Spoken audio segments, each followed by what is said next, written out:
casa es un hogar de oración. Somos CENTI, Centro Internacional de Teoterapia Integral. Una cordial bienvenida para todas las personas que se conectan a este canal. Dios les siga respaldando en todo y les asista con su presencia. Y puedan experimentar su amor en cada momento de sus vidas y también les permita disfrutar de sus bendiciones día tras día. Hay dos asuntos en el libro de Génesis de los que Dios se ocupó de una forma especial. El primero tuvo que ver con la herencia prometida a Abraham, luego a Isaac y ahora pues a Jacob. Dios quería proteger la transmisión de dicha herencia y no le agradaba en absoluto que se realizaran matrimonios mixtos entre mujeres del pueblo de Dios y hombres pertenecientes a los pueblos paganos que vivían a su alrededor y viceversa.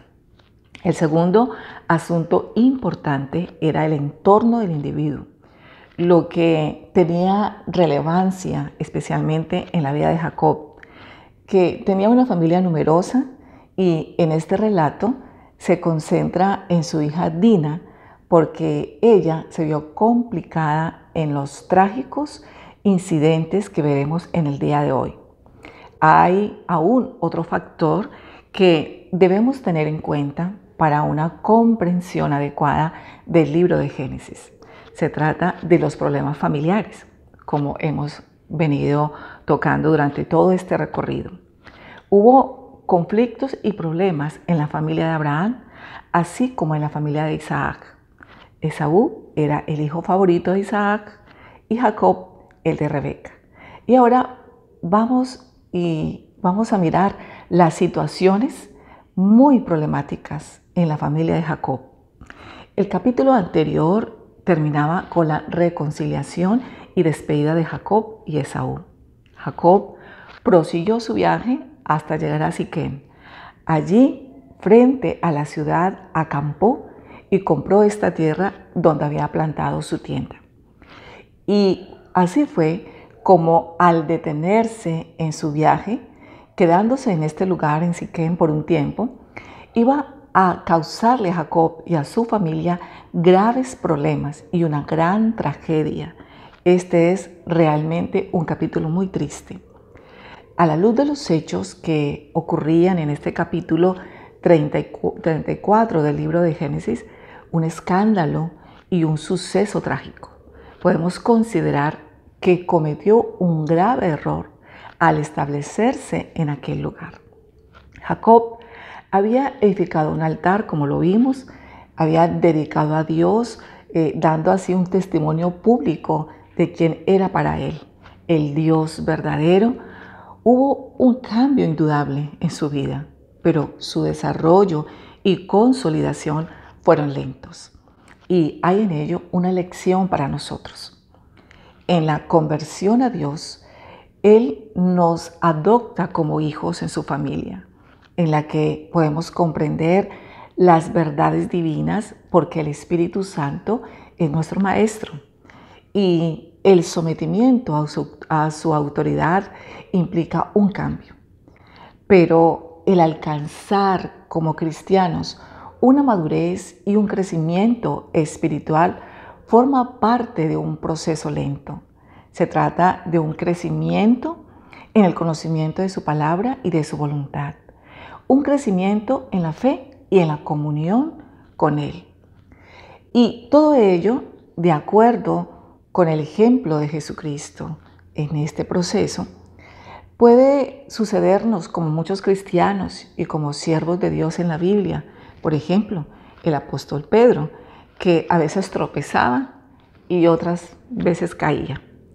Pero él continuó, desprendiéndose de aquellas facetas de su carácter que constituían un estorbo, hasta que llegó una época en que se identificó con Jesucristo hasta tal punto que terminó en una cruz como su Señor. Tenemos pues que reconocer que dicho crecimiento es lento en nuestra vida y en los demás también. Quiero entonces que hoy vayamos al capítulo 34 del libro de Génesis y leamos los versículos del 1 al 4. Salió Dina, la hija de Lea, la cual ésta había dado a luz a Jacob, a ver a las hijas del país, y la vio Siquén, hijo de Hamor, Heveo, príncipe de aquella tierra, y la tomó y se acostó con ella, y la deshonró. Pero su alma se apegó a Dina, la hija de Lea, y se enamoró de la joven, y habló al corazón de ella. Y habló Siquén a Hamor, su padre, diciendo: tómame por mujer a esta joven. Como podemos ver, Siquén viola a Dina. Este tipo de violencia sexual no es solo un problema de nuestro tiempo, ya se veía en aquella época. Fue no solo una afrenta para Dina, sino también un grave pecado ante Dios. No solo era un pecado en aquella época, sino también lo es hoy en día. Más adelante veremos en nuestro estudio que se promulgaron leyes al respecto. No puede encontrarse ninguna excusa ni atenuante para obligar por la fuerza a una persona a mantener relaciones sexuales.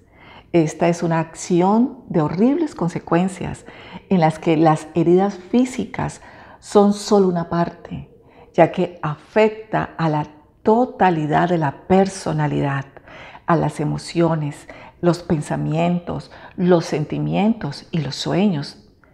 Y estos daños alcanzan a los seres queridos y personas más vinculadas a la víctima. La situación emocional que vive una víctima de violación es de tanta vulnerabilidad que las capacidades psicológicas que normalmente se tienen para afrontar situaciones difíciles quedan totalmente incapacitadas.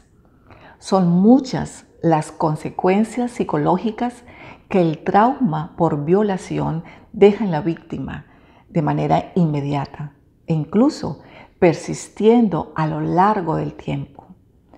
En un inicio, la primera sensación de irrealidad, de no poder encajar en lo que ha sucedido, de decirse a sí misma o a sí misma, decirse: esto no puede haberme ocurrido a mí, de dejarse en un estado de conmoción total. Después de una agresión sexual se vive mucha confusión y desorientación. Suelen aparecer sentimientos de mucha rabia y mucha tristeza, acompañada de un intenso miedo de lo que ha sucedido. La vergüenza y la culpa también suelen aparecer en el trauma por violación. La vergüenza por contar lo sucedido, por ser la persona que lo ha vivido. En muchas ocasiones el silencio se produce por el miedo a la respuesta del otro, por compartir algo que no nos hace sentir bien. La culpa aparece para dar a veces respuesta a lo que ha sucedido. Culparse por no haberlo podido evitar, por no haber tenido el control de la situación. La vergüenza y la culpa son emociones muy dolorosas e imposibles de evitar en muchos casos y que hacen que el malestar se incremente cuando es evidente que una víctima nunca es la responsable de lo que ha sucedido. A lo largo del tiempo, el trauma puede afectar de manera diaria en la falta de concentración y en la capacidad para tomar decisiones.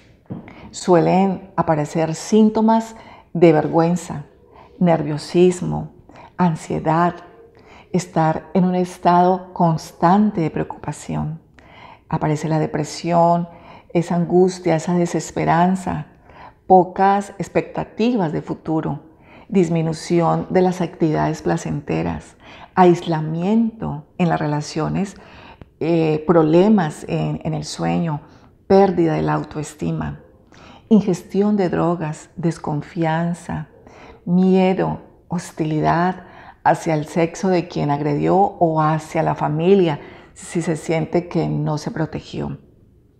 Una de las áreas que con más intensidad suele afectar y durante más tiempo es la sexualidad, con problemas de excitación, de deseo, mucho temor, y se puede evadir el tener las relaciones sexuales e incluso víctimas que debido al trauma pasan a tener relaciones sexuales de manera compulsiva y descontrolada.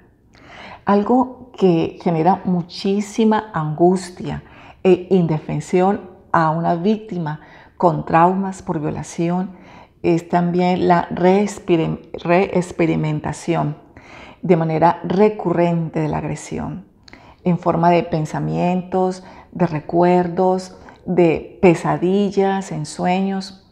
Es el conocido trastorno por estrés postraumático.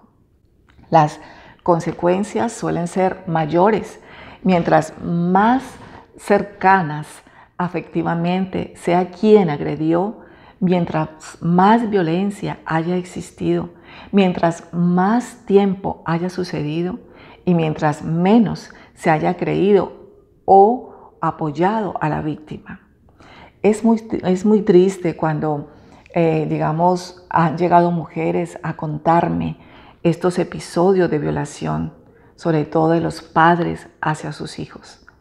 Ni se imaginan todo este hecho doloroso y sus consecuencias que esto genera. Es por esto por lo que es muy importante la intervención a la víctima. Lo más importante, contar con la ayuda de Dios. Es el único que puede sanar todas las heridas y las entrepieles del alma. También buscar ayuda psicológica, ayuda de un médico, de las autoridades, y se obre con extrema sensibilidad para poder minimizar todo el daño posible de las secuelas derivadas de dicha agresión. Es muy difícil saber qué hacer cuando se es víctima de una violación. Solo Dios puede restaurar. Humanamente no existe una fórmula mágica que reconforte a la persona agredida, pero sí existen algunas recomendaciones que facilitan la gestión de esta situación. El apoyo y el acompañamiento espiritual, psicológico, pueden ser un buen recurso para poder recorrer este duro y largo camino. Continuando con este triste episodio en la vida de Dina, el abusador de Dina, vimos que se enamora de ella y quiso casarse.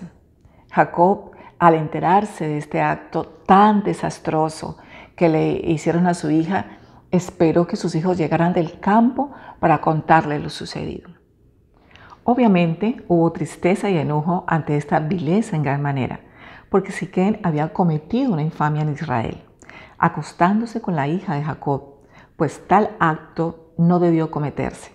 Veamos lo que hizo el padre de Siquem en los versículos del 8 al 12.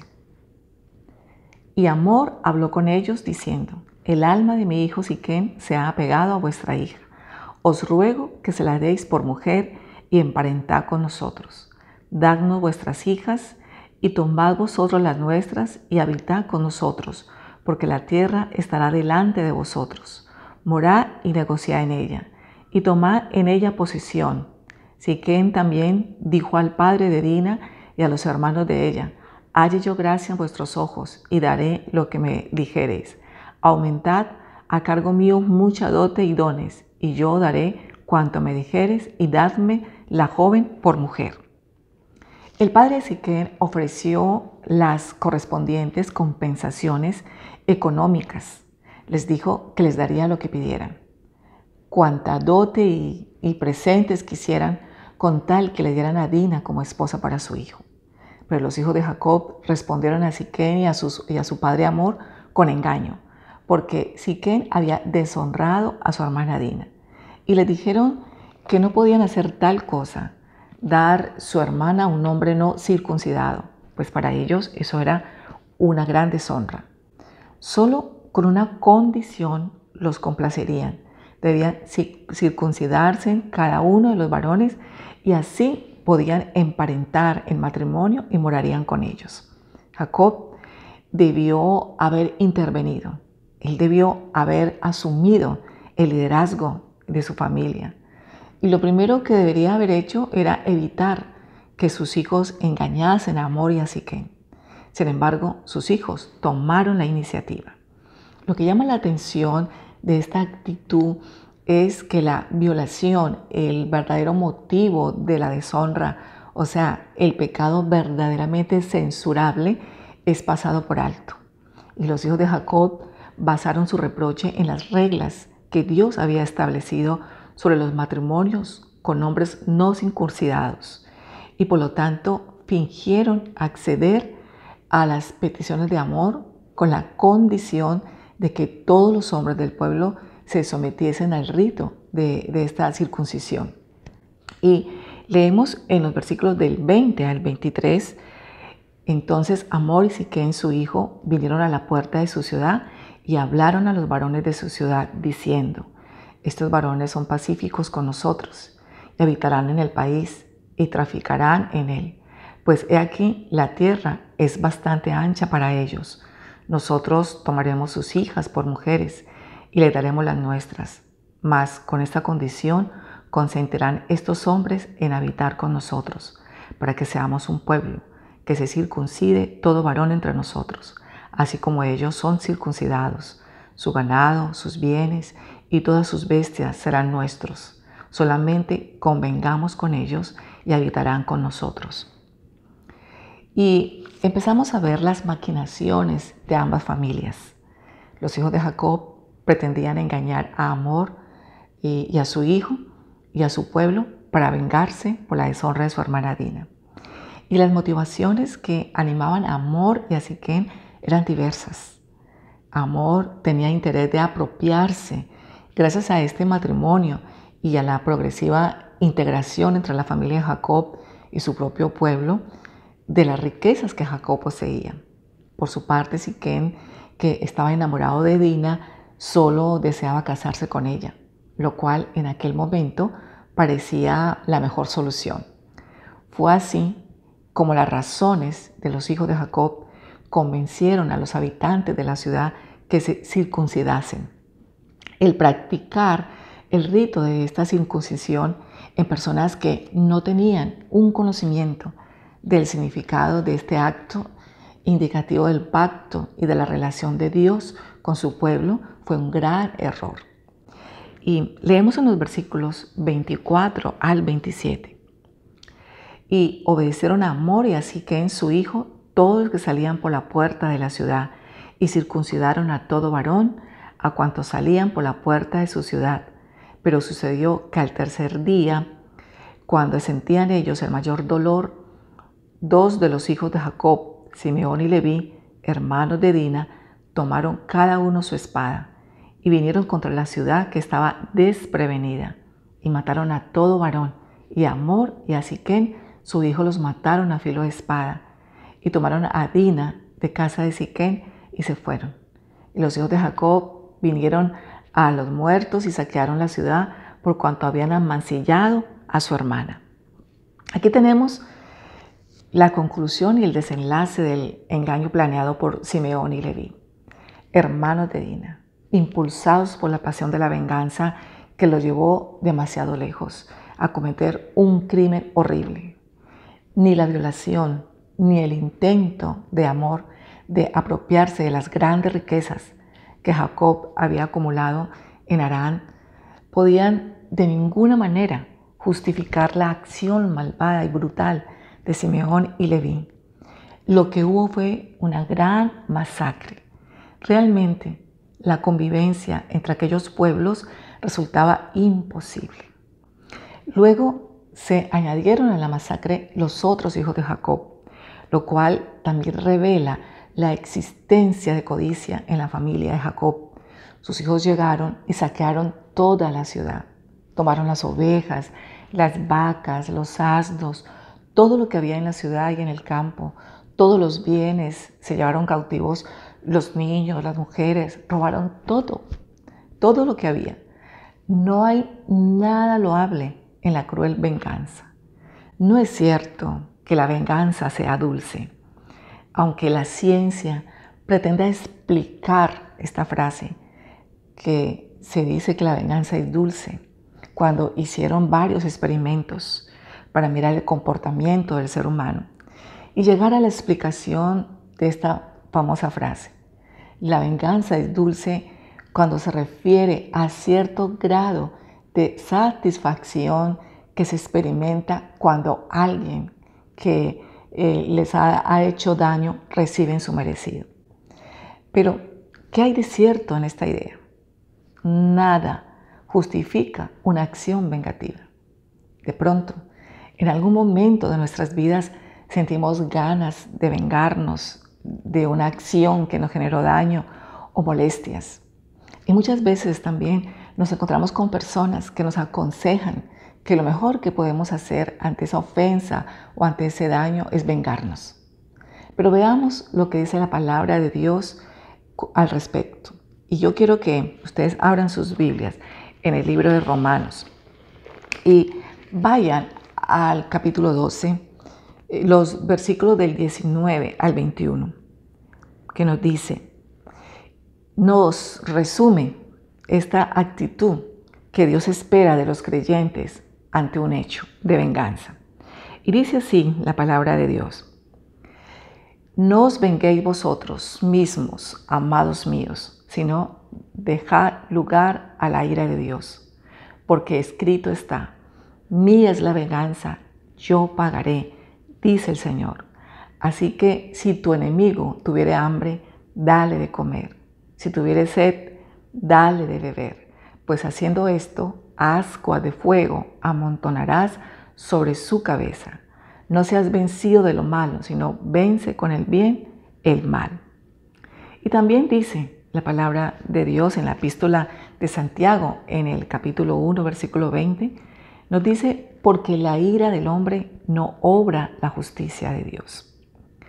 En el mismo instante que intentamos recurrir a la venganza, implica que ya no estamos viviendo por la fe.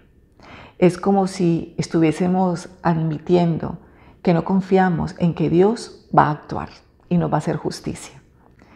El principio expuesto por el apóstol se opone a la forma natural de actuar del ser humano, que busca imponer su propia justicia y la venganza, y en la que el perdón nos surge como algo espontáneo y normal. Pienso que nos quedamos cortos al tratar este tema de la venganza, donde también estaremos tratando en una próxima oportunidad algo más profundo sobre esto. Al finalizar este capítulo de Génesis 34, después de haber visto esta escena en la que Jacob, a pesar de haber entrado en una nueva etapa de renovación, seguía cosechando las consecuencias de sus malas acciones del pasado. Él reprochó a Simeón y Leví que hubiesen manchado su reputación con una mala imagen ante los pobladores de aquella tierra, pero no los reprendió por el tremendo pecado que acababan de cometer. Los hijos de Jacob naturalmente trataron de justificarse, aduciendo la defensa de la honra de su hermana y de su familia. Por más que comprendamos sus sentimientos fraternales, su dolor, su vergüenza por la deshonra y la desgracia que había caído sobre la familia, no había excusa posible para el acto terrible que ellos cometieron. Si querían obrar con justicia, debían haber refrenado su necesidad de una venganza inútil, desencadenar la matanza de los habitantes de la ciudad. La palabra de Dios nos invita desde el Evangelio a someter nuestras convicciones, instintos y emociones al control de su voluntad. Deje que Dios obre. Recuerde lo que Él nos dice. Mía es la venganza, yo pagaré. Les invito para que oremos en este día. Y Digámosle hoy, Padre bueno, misericordioso y perdonador. Hoy nos acercamos a ti para que nos limpies de todo pecado y de toda iniquidad. Tú dices que si confesamos nuestros pecados, tú eres fiel y justo para perdonar nuestros pecados y limpiarnos de toda maldad. Hoy, quita la ira, el enojo, la rabia, la sed de venganza que me produjo esta ofensa que me hicieron, donde no tenía nada que ver, donde no tenía culpa alguna. Límpiame de esta sed de venganza, quítala de mí. Este sentimiento que me roba la paz, la tranquilidad y el sosiego. Enséñame a dejar todo en tus manos. No permitas que trate de asumir el papel tuyo y castigar, vengarme con mis propias manos y métodos de quienes creo que lo merecen. Tú me enseñas a no vengarme ni guardar rencor por nadie, sino amar a mi prójimo como a mí mismo. Y sé que como cristianos tenemos que seguir el mandato tuyo de amar a nuestros enemigos, de bendecir a los que nos maldicen, dejando la venganza a ti. No es fácil obedecerte en esto, cuesta hacerlo, pero con la ayuda del bendito Espíritu Santo lo podemos lograr. Él es nuestro mejor maestro, nuestro consejero, ayudador y consolador, ya que Él todo lo escudriña, aún lo profundo de Dios. En el nombre de Cristo Jesús. Amén. Somos Senti. No te olvides de suscribirte a nuestro canal Gilberto Quiseno, darle like, compartir y activar la campanita de notificaciones para que no te pierdas ninguno de nuestros contenidos. Y búscanos en Instagram como Un Hogar de Oración y en Facebook como Senti Nicaragua. Conéctate más con nosotros.